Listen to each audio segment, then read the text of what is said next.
barbecue sauce or peanut sauce? Why choose? Combine them for a showstopper hot wing recipe.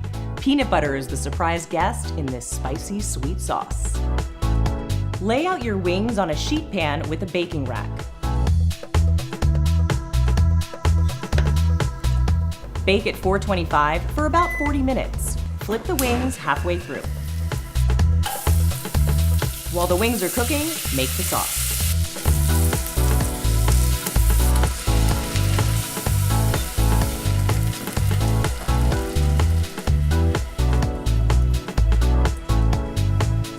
Get ready to drench those crisp and juicy wings. Just call it the magic of peanut butter and watch those wings disappear. For more information and delicious recipe inspiration, go to gapeanuts.com.